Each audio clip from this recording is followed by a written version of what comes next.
Well, I wanted to begin by talking about the fact that with the world and the state that it is, what are your thoughts about music as an escape from or perhaps a reflection of the scenarios that are playing out around us 24/7? So I don't know about a reflection. I mean, I don't know if it's automatically whatever you do is going to be a reflection. Um, I always think of one of my favorite pieces of music is Le Tombeau de Couperin by Ravel, the solo piano suite, which was written throughout World War One, I think. And you don't particularly get a World War Oneness from it. You know, it's kind of the entire opposite of that. It's reflective and it's solemn, obviously, because each piece is about a friend of his that died. But there's something about that piece of music that I think represents what I think music does in all times, which is it's more of a refuge and an escape. And I think especially for Sanguin Hum, I mean, a whole part of our world has been literally world building. We've got this narrative story that runs through so many of the records, and it's very much been something we've always escaped to. So, and I think there's a necessity aspect. Supervoc, the current thing I'm doing with Paul from Sanguine Hum, that's again, it's just been born out of, we've not sat down and thought, what should our next musical project be? It's like the musical project has just happened. It has to happen. And that's just the way it is. Even sometimes when you're not planning it and you think you've stopped. And there's many times where we've all thought, that's it, we're done, it's over, we finished. And then music just has a way of just kind of going, no, you're not, just here we go, here's the next thing and the next thing and the next thing. So I would personally be really wary of trying to pin anything too political to any music that we do. It just doesn't feel right for us. And I think there's people who can do that brilliantly. And we've maybe like alluded to things in the past in some of the stuff, but to do it point blank doesn't quite feel like our style. So yeah, I don't think that's what we're here to do specifically. All right, well, before we go into your many projects across the years, I'd love to explore how you arrived at your particular approach as a pianist and keyboardist. Give me just a little bit of insight into your journey on the instrument. I mean, the first thing I have to say is that in my mind, I still think of myself as a drummer. So that's really where I started, was with drums, bashing along, watching Animal on the Muppets. And then that went to watching Liberty DeVito with Billy Joel and sort of bashing along on the TV and all of that kind of thing. But sort of simultaneously, piano was always there. And it was really just a case of when when we first formed the Antique Seeking Nuns, it was a choice between, do I do the keyboard parts or do I do the drum parts? And we just happened to know a brilliant drummer, and that was why I ended up kind of leaning more towards the keyboards, which is why it might seem I'm more of a keyboard player than a drummer. So that's one thing, is that in my mind there's always a sort of split between whether I'm a drummer or a pianist. But in the early days, it really was people like Billy Joel just sort of wanting to try and learn those songs. I remember Angry Young Man, which is the really fast, repetitive.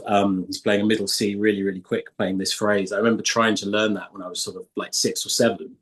And then just from there, just kind of trying to figure things out and just learning things by ear. And I didn't have traditional piano lessons. I had them briefly, but quit them to do drum lessons, ironically. And then didn't have proper, really like hardcore piano lessons until I was about 14 or 15. And then it was much later, really. It was sort of 19 or 20 when I started writing for the piano. So it's sort of crept in a little bit.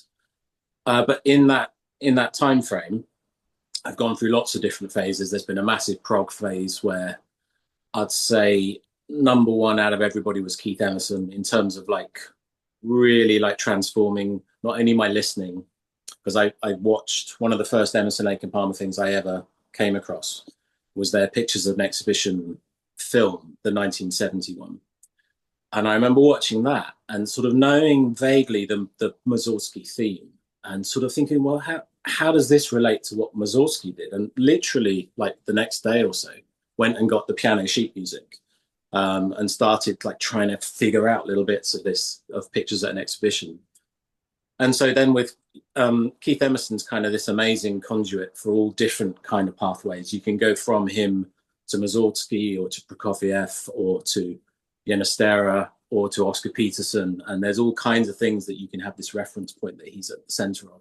Plus trying to learn the Emerson, Lake and Palmer stuff. I mean, I still every now and again, I sit and grapple with Tarkus. It's just like frustrating that it's still as hard to play now as it ever was, you know, and Carnival 9 Second Impression.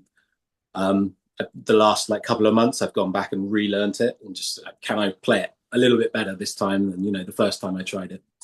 So yeah, Keith Emerson, absolutely massive. Learning things by ear was like a real massive component, which kind of had its problems in some respects because it meant I wasn't developing the sight reading muscle, which I've then had to work on a little bit since. And then in my 20s and sort of 30s, I guess I started listening a bit more to jazz, which plays in with more what I'm doing at the moment, the Supervoc thing. And Keith Jarrett was probably the biggest reference point there.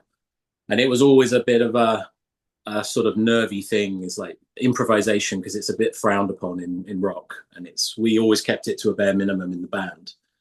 So yeah, this sort of dual journey as a pianist and a composer, it's sort of it's crept along. But I'd say you've got Keith Emerson and Keith Jarrett as these two sort of twin massive influences throughout that. Well, across your bands and recordings, you seamlessly blur genres, and you're mentioning Jarrett and Emerson, who also did that so brilliantly. What's your personal philosophy when it comes to meshing universes in your work? It sounds like a bit of a cop-out, but it's not to have a philosophy. So it just has to be what it is. And you get that a bit, you probably get that more with Emerson, where there's just a, you know, you can listen to Oscar Peterson and you can clearly recognize that he's much better than Jarrett as a jazz pianist. And it's like, you know, that's not a sort of shocking thing to realize that. But then I only need to hear a couple of bars of Keith Emerson, and there's just that thing. There's an Emerson thing, you know?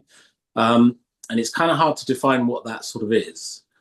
And I think in the early days, Joff and me were really going for that. It's not so much that it was really conscious. It was just that we kind of had no choice but to just pull what we had left. You know, we weren't natural, normal, quote unquote, rock musicians. We weren't natural sort of classical music performers or natural jazz performers.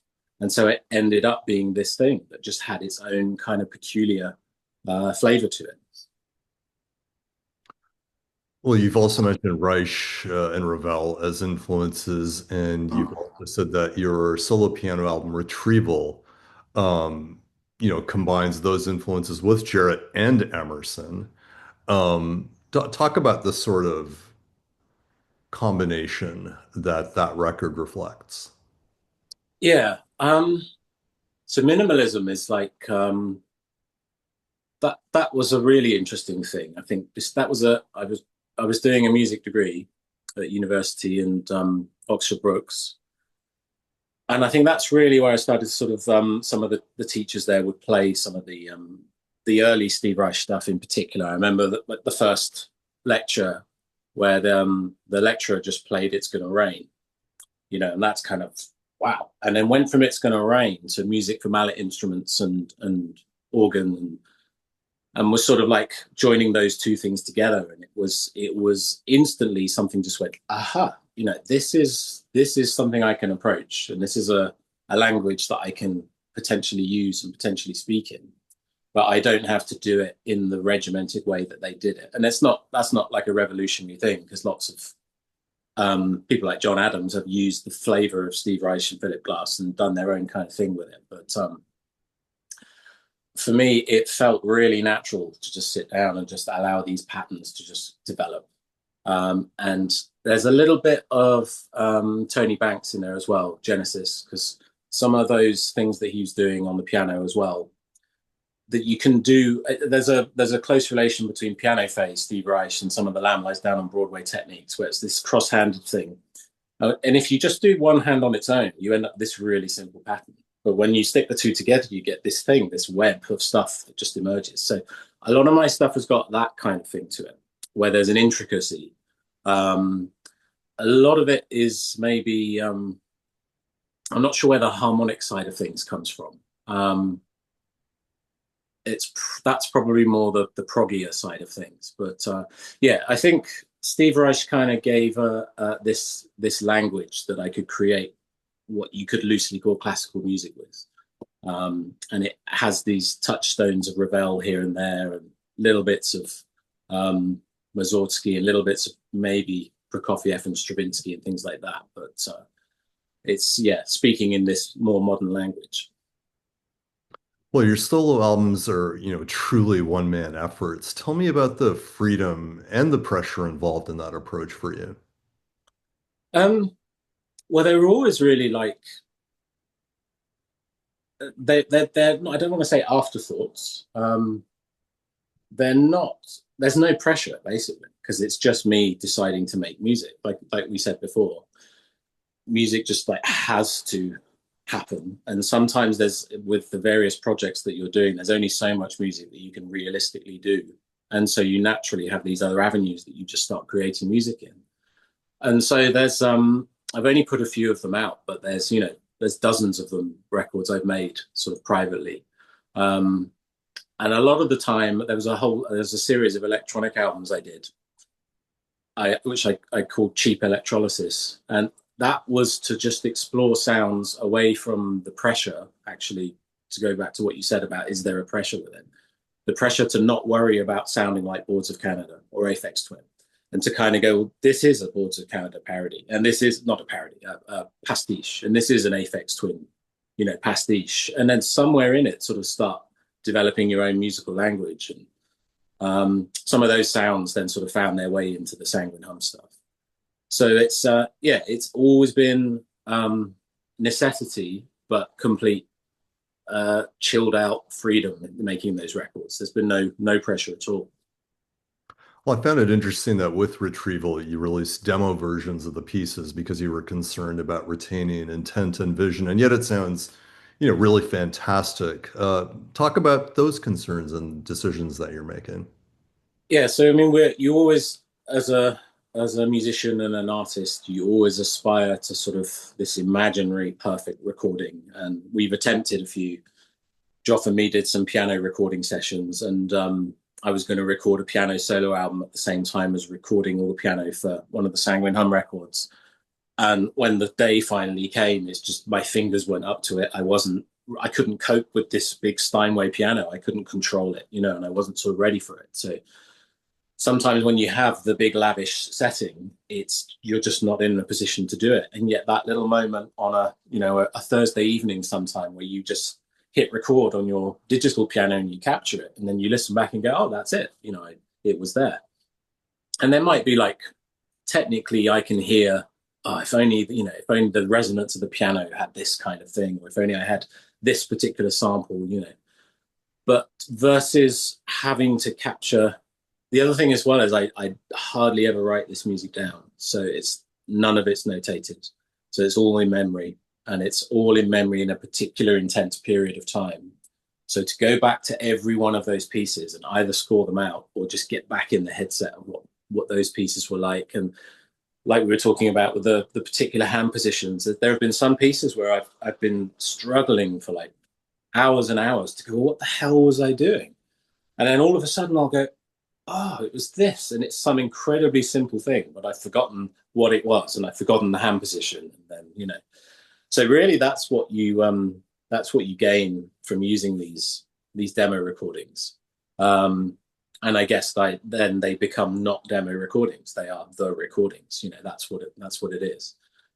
And each time you do something like that, you try and make it a little bit better. But yeah, I listened to that. I listened to Retrieval not long ago, actually, and it's, when I listen to it, I don't hear those faults anymore. I'm kind of happy with it.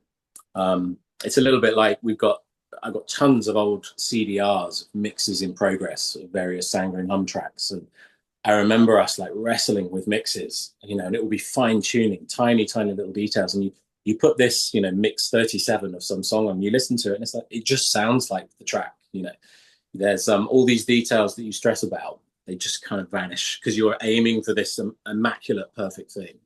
and sometimes you just have to go, hey. But to go back to what you said, is the fact that there was no pressure. I just put these records out, and it's that maybe eases it a little bit. The fact that there wasn't a label and it wasn't coming out on Deutsche Grammophon or something like that. It was just me putting it out, and there it is. So. You mentioned you don't notate at all, you don't capture compositions. Is that?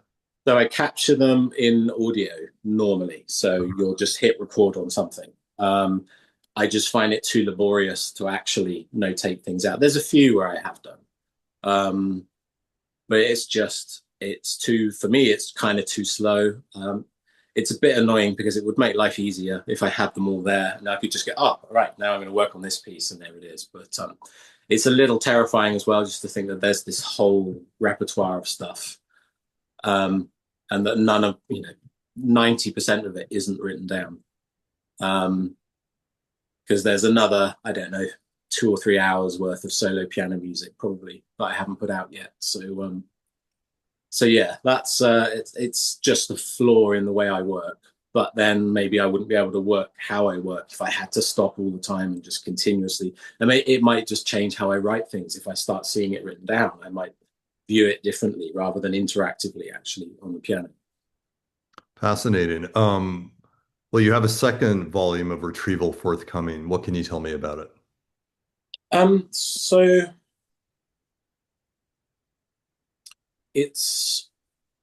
like all of them, it's quite a personal one.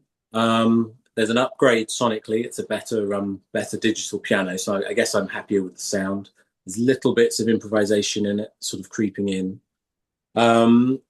It's hard to know really what to say. It's a lot simpler in some respects. It feels a lot more honest and a lot more direct. And yeah, it was quite an intense period. When I decided to sort of put it all together, because again, this process of, I roughly knew which pieces. There were a couple of new things, and there were some old things. And the title of these compilations, Retrieval, literally means that. It's the title track actually of the first one, Retrieval itself. I was just flicking through voice memos on my iPhone. I was like, what's that? This little thing, and you just have no memory of it at all. But yet again, on some random evening sometime, there's this idea, and you just grab the little piece of it, and it's this sense of retrieving something from either from some dark corner of your brain or from some dark piece of digital media or some old cassette or something like that. So so that whole process is quite an intense sort of 3 or 4 month period of really digging in and just selecting things. But having written so much stuff, you can really curate something that feels like a coherent album. What does being more honest mean to you? Probably making sure I'm not consciously trying to show off. So it's like backing away from that more backing away from things that I think sound impressive, and sort of backing away from things that I think this might be a respectable piece, or this is a really good jazz solo or something like that. It's just it's as close. If someone had to sort of take a snapshot of me internally and hear that piece of music, if they were able to sort of match the two, they'd be able to go, oh yeah, okay, yeah, he's not bullshitting with that. That's what it means to me. We were talking about your creative process and your compositional approach. I thought we could contrast that with your Improvisations for Solo Piano album. And in the notes for that, you mentioned that you had reached a point of dissatisfaction with writing music. Tell me about that period and how improvisation offered you a different outlet for creativity. Yeah, well, I mean, the phrase that's in my mind, like the moment you mentioned that album, is imposter syndrome, because it's kind of, I feel like, what right have I got to unleash an album of improvisations on the world? So there was a little bit of grappling with that, sort of getting over that kind of feel. Having listened to like so many hours of Keith Jarrett, the Sun Bear concerts vinyl is just down here, and Bremen Lausanne is down there as well. It's sort of, it's hard to you have to be careful to sort of not get too, starstruck and rabbit in the headlights for those kind of things, and just focus on, like we were talking about, the honesty. Is there an honest reason for this to exist? And at that particular time, like we said earlier on, you have these moments where you just stop, and the energy is gone, and that particular approach replaced that energy for sort of composing, and kind of got me through a period where I wasn't particularly writing. But then, like I said, it's become a ridiculously prolific period this last sort of 5 years. So it's almost by deciding not to do something, stuff just starts happening. So yeah, that's what that particular record represents. And it was a bit of a nervy kind of thing putting it out, but also it's very low key. I don't particularly shout about these albums much. There might be a brief mention on the Sanguine Hum Facebook, and that's about it. They're just sort of there for people to discover, but it's more for me to document things and and move on. Well, you have a whole other universe of solo sound with the Suite for Piano and Electronics and the Outskirts records. Mm. Contrast that output in intent and scope with the solo piano work. So each one, Outskirts was the first one like I officially put out, and that was after I'd done about 7 or 8 albums that I just made, and friends and family had heard them. It's mostly electronic things, but also just random recordings, little bits of guitar and ambient recordings. Influenced a lot by Bass Communion, Stephen Wilson's ambient project, and they're sort of like to coin Fripp's terminology about the Crimson projects, they're research and development things where I'm just kind of exploring. And Outskirts was the first one of these I did where I kind of went, actually, this might actually be a thing. And again, it was no pressure. It sounds a little weird. I'd been in New York on holiday, and I just happened to taken this picture of the Manhattan skyline as we were heading for the airport. And it's just something about that picture made me feel like I needed to make some music that could live within that picture.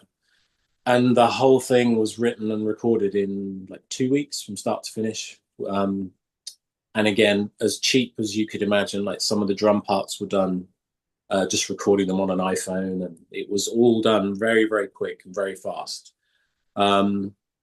But some of that, I mean, the thing I called Main Theme from Outskirts, that's one of my favorite things I've ever done. I really love that piece.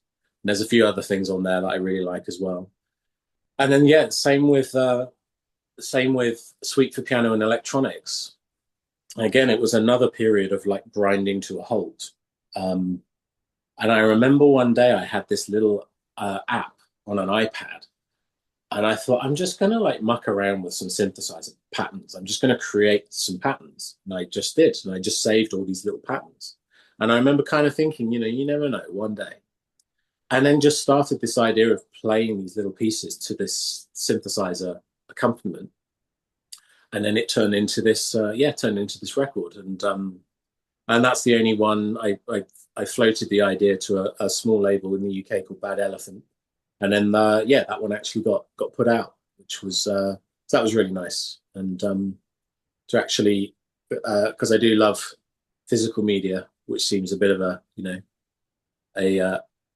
strange position to have in this day and age, but it kind of doesn't, Outskirts to me sort of doesn't exist because there isn't a physical version of it. There's this version I have to keep reminding myself exists, and I have to check on Bandcamp, yeah, there it is, and I have to check my hard drive, yeah, there it is, rather than holding it up and go, there it is, so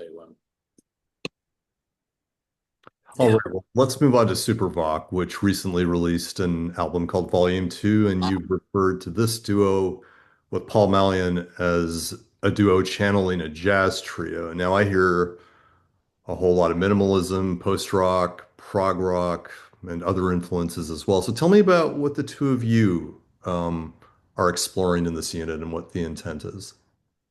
So again, the intent, there's nothing grand in terms of us sitting down and going, right, here's the Supervoc plan. Here's how we're going to take over the jazz sphere.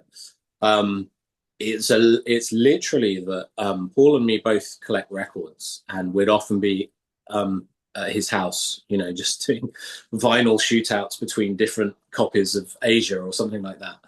And then after we'd done that, we might just like head to his little studio and just start jamming around. And then just through some of these jam sessions, there were a few chords that we were sort of like, oh, that's not a chord that we'd get away with in Sanguin Hum. You know, that's a jazz chord. That's definitely a jazz chord. And just this feeling that had come from the Piano Improvisations album of like, you know, maybe there could be a little bit of improvisation, just starting to explore what that feels like. It's kind of cautious, and it's interesting because on All About Jazz, there was someone playlisted it on a podcast, and it's, you know, it was a really great music all through the whole podcast, and we're in the middle of it. And it's really interesting hearing everything else and kind of go, oh no, that is jazz. And then you hear us. And it's not that you go, oh, that's people pretending to be jazz. You kind of hear, oh, it's us. So for us, our idea of playing jazz is probably a million miles away from what other people hear as jazz. And I think we have there's a certain, we hit the brakes occasionally if we sense ourselves going too far in a certain direction. But no, you're right. It's the whole minimalism thing is massive on particularly the second record, and just different approaches to rhythm. And it's also a very equal writing partnership as well, where it's one of those nice things where, I mean, we're just working on, because we're numbering all the compositions SV and then a number to save us having to come up with questionable titles for everything. So we're on about 45 compositions now, with a whole bunch more sort of like, you know, in the pipeline. And we lose track of who's written what. So it's one of those nice things where I can just start with a riff, Paul will finish the riff, Paul will have a chord sequence, I'll add another section to that chord sequence, and you get to the point where you forget who wrote what. But it's all sort of heading in this direction, and there's ended up being a kind of a Supervoc language, in the same way that there's a kind of a Sanguine Hum language, and there's, you know, an Antique Seeking Nuns language, and we're still sort of learning what that is and what the boundaries of that are.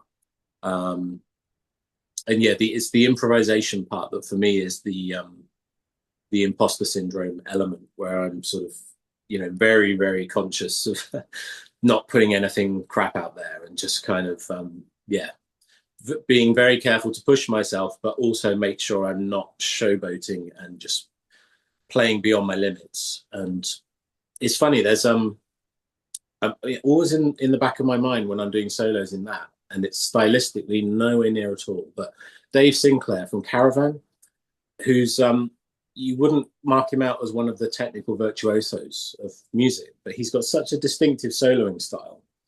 And so you have to sort of remind yourself that there are players like that where they've got this language, and you don't have to do all these flashy things. And so that's it's lots of fun exploring that, albeit a little bit nervy, kind of venturing into feeling like we're pushing into other people's territory.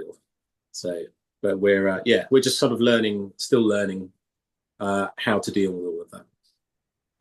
You mentioned several times imposter syndrome, pushing into other people's territory. Um, Yeah.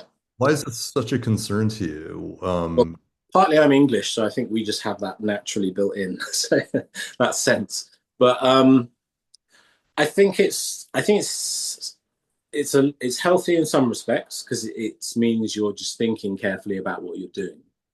It's also damaging in other respects, because it means perhaps you don't shout loud enough about what you're doing sometimes, that you should be confident in it. And but that's just, you know, that's kind of the way it is. I think we've gotten a little bit better at sort of being proud of what we've done and recognizing that, oh, actually, yeah, this is a body of work, you know. So yeah, I think it's just a sort of it's an inbuilt thing that possibly due to this, you know, this country, you have that sort of sense comes with the territory a little bit.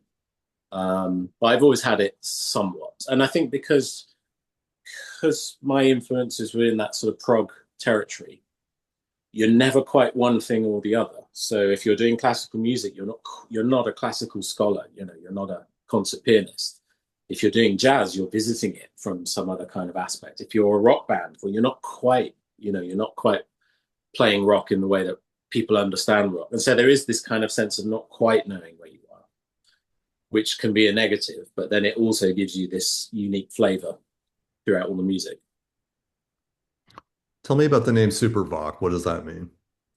All right, that's easy. So that's there's a Doctor Who episode story from 1977 called Robots of Death, and the SVs are the robots that sort of get reprogrammed to kill all these humans, and SV7 is I think he was the one. The Supervoc 7 was the one that could talk, and that was originally I had a song that was called SV7, and then yeah, we on the last Sanguine Hum album, the track called Automaton, which is the last track on the record, was originally called Supervoc. That was its working title. And Supervoc started as Paul and me jamming, sort of in a more improvised kind of way. So it's kind of a nice, there's a nice continuity going from the last Sanguine Hum track and then heading on to this new thing. So yeah, it's a nerdy Doctor Who reference. Okay, well, you have another recent duo album in Baber Wileman too with the multi-instrumentalist Richard Wileman. Talk about that duo's kaleidoscopic approach and musical worldview. Yeah, well, I mean, I've been really lucky in that I've worked with these people, Richard, Paul, Joff, where whenever I'm working with these people on whatever project, I just happen to have found someone who's able to finish an idea or present an idea that I'm able to complete. And with Richard, it was a case of that. We just started working on one random track a few years back. And then that turned into, do you want to add something to this track? And it's like, well, I've got this hanging around. Do you want to do something with this? And it sort of naturally found its place in this sort of strange zone between, I guess, modern contemporary classical folk and sort of ambient electronics. And the second Baber Wileman was another interesting example of this thing of music just happening without you deciding it to happen. We both flat out said, yeah, we can't do the second Baber Wileman record. We haven't got time. It's just, there's too much on the schedule, So let's just, the first record was great, and I can't remember how it happened, but within about a month of that decision, we were up and running and the record was just kind of happening. It was almost like, well, we got no choice and we had to just keep making it. So, yeah, so that was really lovely. And it gave me a chance to drum a bit on some records as well, which obviously I don't get a chance to do that often. So, well, what makes the chemistry between the two of you particularly unique in contrast to your other projects?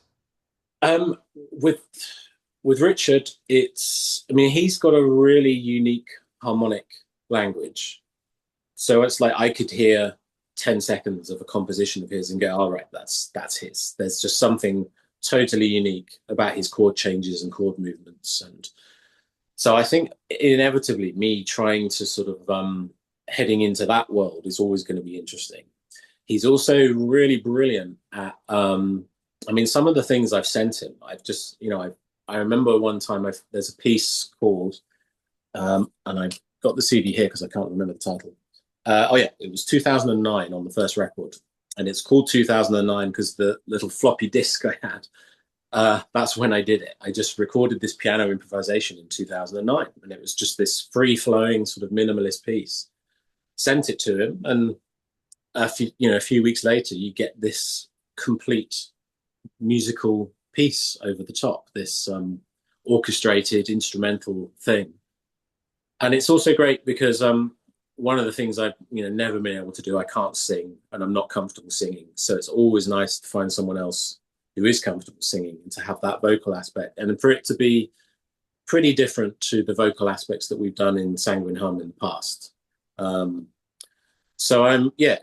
was really nice doing that because I think we each had aspects that the other didn't have. But it was always really fun completing the other person's work or sending something off and just kind of going, right, I have no idea what to do with this, see what you can do. And then you just get this thing back and go, oh, brilliant, it's finished. You mentioned the vocal pieces. On the new record, I was particularly curious about villagers, and we could almost go back to the very beginning of this interview because that track does seem like a soundtrack for modern Western societies, Mm. xenophobia and myopia. What can you tell me about it? Well, the song part is Richard entirely. So the actual vocal section he wrote. I then added sort of keyboard arrangement bits over the top, and then persuaded him to put in this middle section that I borrowed from a piece Joff and me did called Pagans a while back. And the whole piece, Villagers sort of has this feeling to me of like sort of some far off future society, but a primitive one where basically everything's gone, pear-shaped. And it's just down to, torchlit kind of doom and gloom. It just had that feel to it. And yeah, it was a really nice track to sort of piece together. And it was, again, another sort of last minute track, and it almost didn't happen. We almost didn't put it on the record, and we weren't going to do it. And then it came together really nicely. And that's another great example where I wouldn't have ever been able to have that vocal song contrasting with that ambient synth piece. So yeah, I was really pleased with how that one came out. You mentioned sci-fi a few times here. I'm sensing this is a big influence on your life.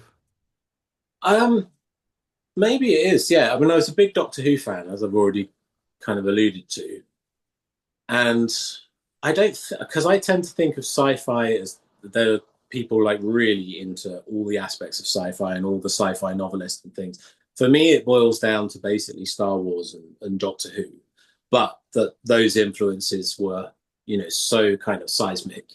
Um, Not necessarily the sci-fi aspect of them, but the stuff that's sort of around them. That, with Star Wars, you get the John Williams soundtrack album, which when you're sort of like, when you're 4 or 5, if someone said, well, you're listening to Stravinsky and Edgar Varese and, all of these things, but filtered through John Williams, and you're going to be playing with your toys to it.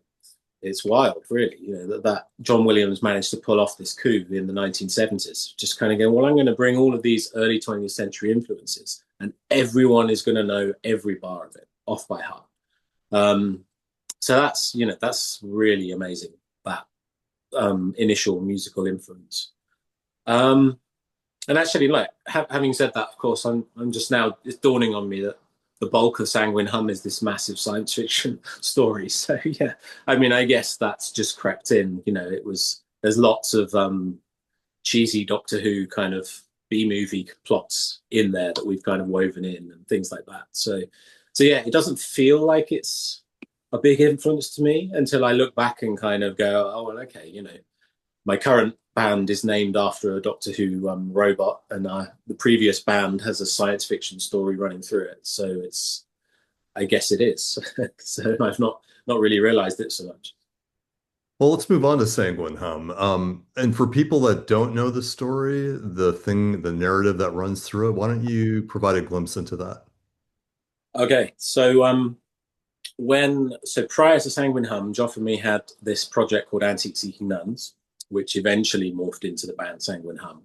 And as we were recording our first EP at Joff's house, a few friends were around, and someone just mentioned this ridiculous idea that because buttered toast, always the law of the universe dictates it falls to the ground butter side down, and because a cat always lands feet up, that if you butter the back of a cat and spin it, then you'll get a perpetual energy source, which we thought was this brilliantly hilarious idea. And then someone suggested this idea of this factory with all of these cats spinning, making this eternal energy. And like, from such an absurdly stupid idea, we extrapolated this entire story and albums and songs. And it really began when Joff, I think he called me up on the phone and he said, listen to this. And he played the song that was about the guy who'd invented this buttered cat thing, but the idea had been stolen from him. The song was called Chat Show, and Joff played it down the phone. And from that point on, we were just, we were in this world. It was our little universe that we sort of curated, and it's nearly killed us a few times because it's been like we were saying earlier on. You have such an ideal about how you want it to sound and how you want it to be that it's taken its toll sort of making some of those records. But it's certainly given us hours and hours of music, and it's given us so much sort of enjoyment at the creative level. A lot of those records for me represent just this endless sort of playing around with these ideas. Absurdity, but kind of taking absurdity seriously. It's like, that's the thing. It's ridiculous, but we sort of play it straight. It's not kind of like Gong or something like that with their trilogy where there's a comedy aspect. Well, there is a comedy aspect to what we do, but we're sort of playing it straight, but knowing it's absurd at the same time. So that was the fun balance we always found with it. Now, Sanguine Hum goes back 16 years. What's your perspective on how the band has evolved over that period? So it's an odd evolution because a lot of the time we were recording things that we'd written a decade previously. So often a band will evolve, and it'll be the next thing that they're working on, and then that develops into the next thing that they're working on. We just have this weird sort of thing where our next record might be the thing we started 10 years previously, and it was really only Trace of Memory, the very last one we done. That was the first time in like 10 years where we'd actually sat down and gone, let's write something from scratch. So it was Joff and me went into a room, and every day we booked this rehearsal room, and we went, right, in 4 hours, we're going to walk out with a new piece of music. And we'd just hash away at it and until that kind of worked. So in terms of like the evolution, it's kind of strange. It's sort of, in terms of the time frame, it's a non-linear evolution. Everything sort of bends back in really strange ways. And there's still unfinished music that we haven't recorded. So it's quite hard to sort of have if you wanted to have a proper evolution of those Sanguine Hum albums, it wouldn't be the order that they were released in. You'd have to sort of flip the order around a bit. Not entirely sure what that order would be, but so, and then also in between we had a change of drummer, so that was really interesting. Having that little switch. It's always interesting. I always used to wonder with like, yes, what was it really like to go from Bruford to Alan White? And it's that first moment in a rehearsal room when you hear a song you've played for years, but you have a new drummer, and then you go, oh wow, it's like, it really does make a difference. Everything feels slightly different. So yeah, it's sort of something that doesn't feel linear, and the good thing about that, it means that we can drop back into it at any point and pick it up from any stage and just get right back into it. I was reading an interview with you where you stated that the band was under pressure during its middle period to conform to commercial constraints, and that seems like the antithesis of Sanguine Hum to me. Who was making those demands, and um, how are you responding to them? Well, so I mean, it gets even more complicated because Antique Seeking Nuns, on the way to becoming Sanguine Hum, had this detour as Joff Winks band. And we made this album called Songs for Days. And that period, there was a hint of possible sort of music industry success. There were people interested in us, but it was also right at the time when the old music industry was just starting to collapse. And famously for us, we had someone from Island Records at our first gig hand a card and say, call me when I'm back from holiday. And then when she got back from holiday, she'd been fired by Island Records, So it was that literally change of the guard was happening right at that time. And we were really struggling with sort of, you could tell that with a few tweaks, we could have something that would be have more appeal to a wider amount of people, but at what cost? And it was always a battle of like, how much do we let go of what makes us unique? And it was a real struggle. And in the end, we ended up going with our own kind of thing, and the people who were interested in us lost interest in us, and that's when it sort of we had to rebuild and morph into Sanguin Hum. So it was a really strange period, because it's hard to let go when you get a sense that maybe there is success, as in sort of financial, something sustaining. It's hard to sort of let go of that idea for a while. And then when it did eventually sort of fold, and we realized that what we thought might be success wasn't going to happen, it took a lot of energy to then build the band back up again and sort of restart everything. And really, Sanguin Hum, the name change to Sanguin Hum, was all part of that. So yeah, it was. It does seem kind of weird when you look at some of the stuff we've done. The idea that we would, I mean, a really good example is when we were in this sort of high pressure moment of trying to write these sort of popular song, hit singles.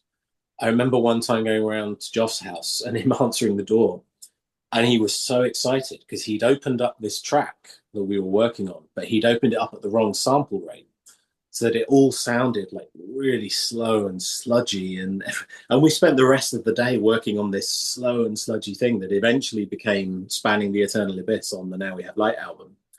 And we were all sort of telling ourselves, it's like, oh, we should be, we're meant to be working on this song, and it's like, this amazing cool thing has happened, and it was like we were doomed really from that point on. It was like nothing could sort of stop us from doing the weird stuff. Well, as you mentioned, you've experienced a lot of intersections and entanglements with the music industry. It fundamentally, completely altered across your career making music. What's your perspective on where it stands now and how it, both encumbers and empowers independent musicians? Um, so my opinion's a bit pessimistic, and it's not one I'd particularly encourage other people to kind of share. I have a bit of having reached an exhaustion point with listening to new music. So I'm not one of these people that just has this endless appetite where I can just continuously digest everything that's coming out and check what's happening. I've definitely reached a point where I've gone, I can't, that's it. There's only a finite amount of time to listen to stuff, and it's a horrible thing, especially when I'm releasing music as well. You're expecting people to listen to it, and I'm kind of leaning more towards, well, I've just sort of rediscovered the first couple of Ricky Lee Jones albums, and I'm going, damn, I haven't heard any of the albums after Pirates. I need to address that, and things like they're sat over there, the King Crimson box sets. When you've got legacy bands putting out these things that have, one of them has got, I think, the Heaven and Earth box set has got entire tours on there. So there's weeks of listening on these box sets.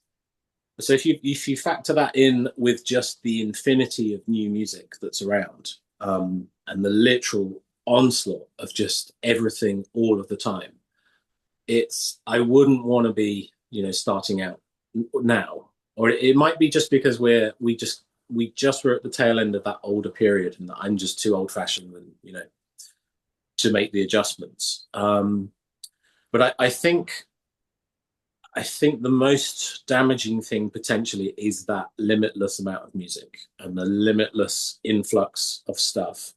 And with what looks like it's going to be happening with AI, is AI produced stuff that's just going to flood the market. I don't really know what's going to happen, how people are going to cultivate and how people are going to curate. That's the good, love or loathe them. That's what record labels did, is they curated. And that obviously meant that you would get people who missed the boat, and that you would get geniuses who didn't get to record. But so yeah, that's quite a pessimistic outlook.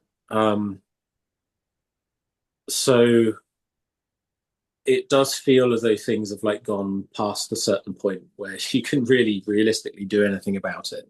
But then at the same point, I'm still making music and I'm still putting stuff out. And I think part of my reluctance to sort of go too overboard on promoting and things like that is just that sense of just like, well, what right have I got? Is the imposter syndrome again. With all these things that people want to listen to, there's like, what right do I have to force them to listen to another bunch of things? So it's strange. It's a remarkably shifting landscape from when we started the band back in the day, and MySpace was the new thing. So I remember Kid A coming out, Radiohead's Kid A, and just having this feeling of like Radiohead felt like they were singing about now. Present time, it just had this feeling of like they know they were looking 20 years ahead of you. This is what it's going to feel like. Something about that record sort of captures it, I think. But the flip side of that means would all of these things that I've done have happened in the older system? Had we been signed to a big label, would we have crashed and burned earlier? Would the pressure have been too much? You'd have come accustomed to sort of working at a certain level. Whereas from a very, very early stage, we all earn our living from mostly teaching, but others doing gigs and things like that. So we had musical careers that weren't dependent on the music. So all of a sudden it's like, well, it doesn't matter too much if this is the weirdest album you've ever heard, because we earn our money kind of doing this. And then if the records you put out pay their way, amazing, fantastic. And so we've pretty much we've always broken even with all of the records. I think all of the Sanguine Hum records have broken even. Everything sort of pays for itself, which is fantastic. So you're in a position of freedom. So that side of things is really, really positive. But I think it's a bewildering time creatively, and it's very hard to know how to sort of sift through everything. And you kind of feel guilty because you sort of think, well, you must be missing out on things. There's got to be things that you're missing out on, but you can't listen to it all. So given the environment and the circumstances, what does success mean to you? Ultimately, and it sounds a little bit insular, it's the moment when an idea comes together and you listen to it 70 times the night that you've done it, because you can't not stop listening to it. That is success, and that's literally it. And I think that's the thing we found hard in the band sometimes, is that there was so much success creatively that actually the point of getting it finished and pushing it out of the door was so sort of difficult and traumatic sometimes, that it could often kill things. So success is always that when the creative idea just goes, Paul and me have just written a new little thing, and it's every time it happens where you go, oh, I've got this bit, oh, and he's got this bit, and we stick it together. It's great, that's a new thing, it's great, and then you're off, and you've got that energy to do more and more and more. So on that side, that's the positive side. Is it's just, despite all the evidence to the contrary, it's like music has this habit of just continuously going, no, you're not done, just keep on going. The mechanism by how it gets done and to what degree you sink money in to make it finished, that's always open to question. So what does the future hold for Sanguin Hum? So there's an unfinished story still going. So there's a conclusion. There's also some unfinished Antique Seeking Nuns music.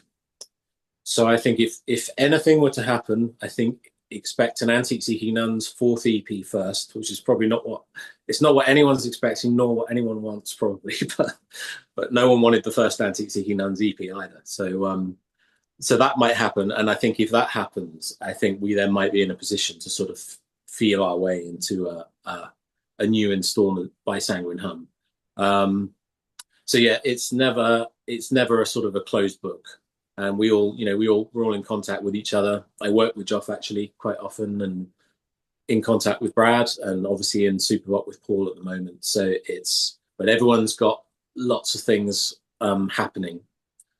And so getting to that point of having that energy all channeled in the same direction, might take a while, but like we said, some of the Sanguin Hum records took 10 or 15 years before they were actually finished. So it's not unnatural for us to sort of have a project that burns for quite a while and then suddenly we get it finished. So yeah, it's entirely probable that there'll be something else, I would say. I'm willing to bet most people that watch this will know who Antique Seeking Nuns are slash were. But for those who don't, why don't you talk about the sort of split between that band and Sanguine Hum? And ahead of us actually doing this interview, we were joking about the Joy Division New Order Yeah, comparison. Same members, different band names.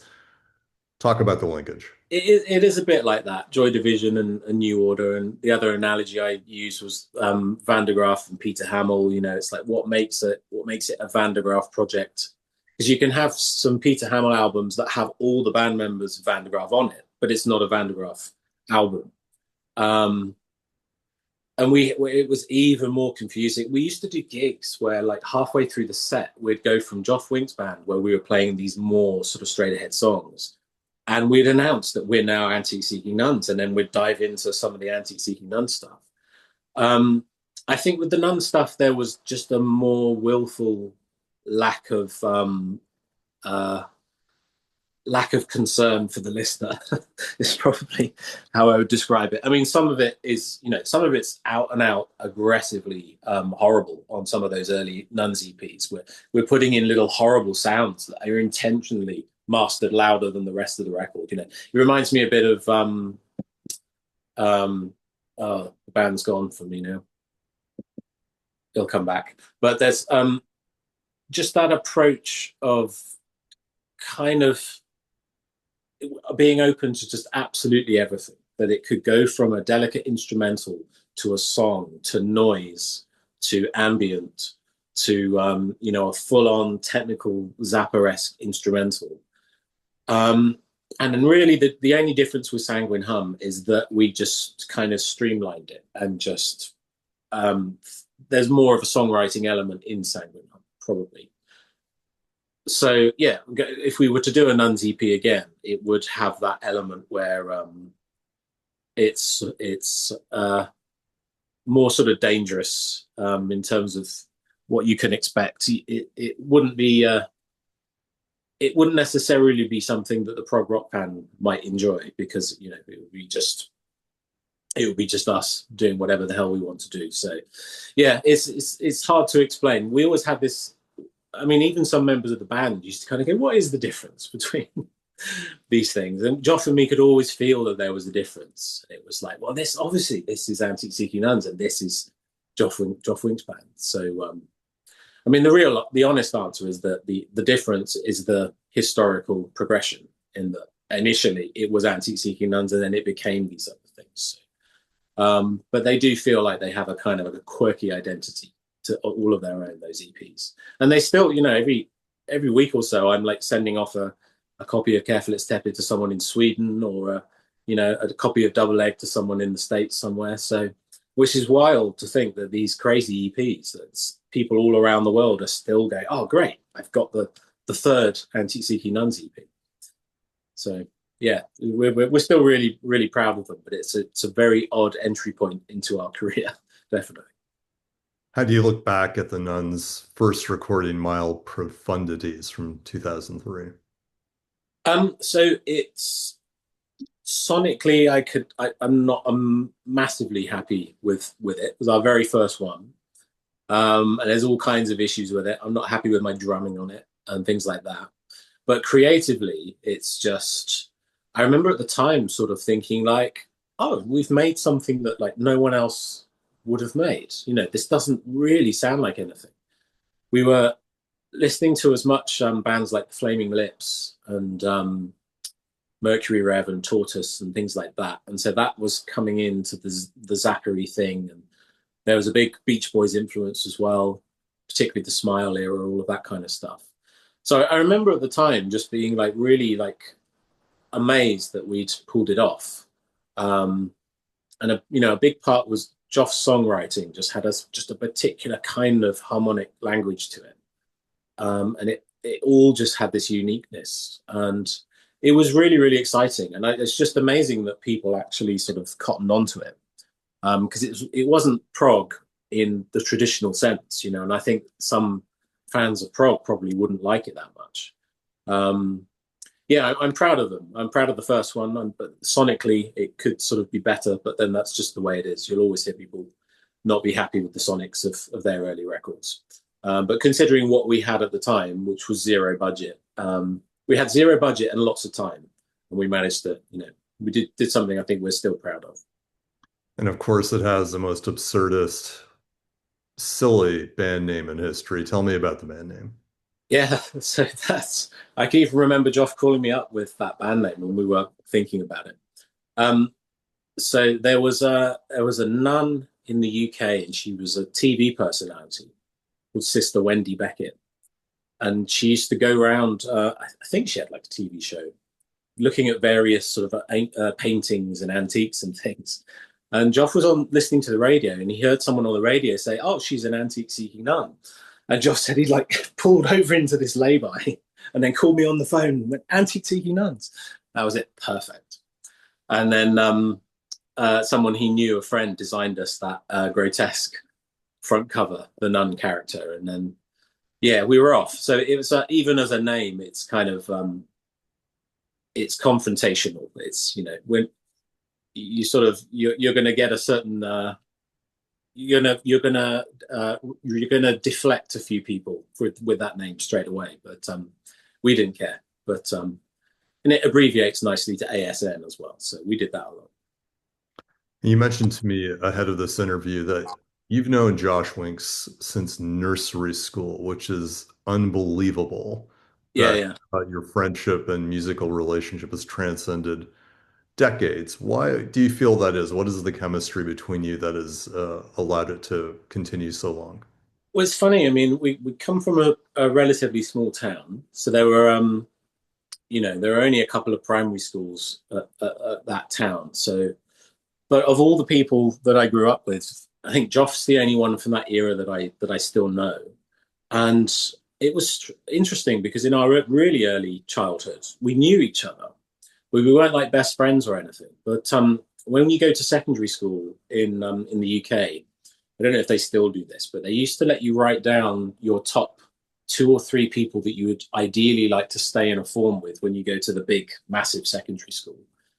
And Joff chose me and I chose him without any prior communication between us. We both, and I remember in the playground one day, who did you pick? I went, "Oh, I picked you." He said, "Oh, yeah, I picked you." And then we ended up in the same form together. And then we just like bit by bit, we just started realizing that we were on the same page musically. And then before long, we were doing whatever we could to escape from school and then going home, and we'd spend whole lunch hours watching Pink Floyd at Pompeii, which we wrote about. Joff wrote the lyrics for a song called Morning Sun on the Songs for Days album. That's literally about going home and have we got enough time to watch Pink Floyd at Pompeii before the school bell rings and then get back to school. And yeah, there was just always this sense that we would form a band, we would do something. So yeah, it's one of those really, really nice things. And like I've said with all the other people that we've talked about before, one of the things I just have never had is a singing voice and just that capacity to just have that. And it's just been really lucky to, have Joff as my primary sort of vocal voice, where I can, if I do write vocal melodies, I can think, oh, good, they're going to be sung by this guy. So yeah, it's a really fruitful, long, interesting relationship, and really interesting how it's endured sort of through thick and thin and geographical changes. I moved away from the geographical area where we currently are for several years, but we're still sort of like something was kind of making us go, oh no, we've got to do something. Which again was going back to the Antique Seeking Nuns, the first EP. It was that real sense of like, oh, we've actually done it. There is actually something here, and it's sort of like different to what any of us would have imagined it would have been. Yeah. All right. Well, my last question for you is you're an incredibly prolific recording artist, and you've also mentioned the myriad projects you've recorded that aren't even out there in the public realm. How would you describe what keeps your creative fire burning? Um, we sort of alluded to it today a bit. It's it's something that you can't really switch off, that you just can't help. I've been doing some writing on the guitar recently, and I thought my guitar writing days were over. Um, but for some reason, I like pulled it out from under the bed, and all of a sudden, it's like, all right, some new guitar ideas are emerging. It's like different things have. Way back at the start of the interview, where you said about the piano improvisations album, that for that particular phase, that was the thing that sort of saw me through to the next bit, which was then the thing that saw me through to the next bit. So there's always just something. It's just having the sense occasionally to not worry if it's not happening the way you like it to happen, and just to be able to be calm enough to just kind of sit back. Sometimes it is just sitting down and relearning Tarkus, or just something like that. It's like going back to something you've done before and just reconnecting with just music as a fan. And other times it can just be just discovering something new, and you'll hear something and then boom, you're off. It can be just as quick as that. You just can hear. I mean, the amount of times, I wouldn't even say I'm a massive fan of them, but there's at least 3 occasions where the band Tortoise have triggered a song on a Sanguine Hum record. And sometimes it's even been hearing a minute of the song. It's just like, oh, and you're off. Something makes you just go boom. And that's really it. It's something you can't really switch off. And I think most musicians just kind of have that sense. And it's just learning to manage those moments when it's full on, and those moments when it's, a little bit more subdued, and just that ebb and flow. All right. Well, thank you so much for your time. This has been a great conversation. That's a pleasure. Thank you very much.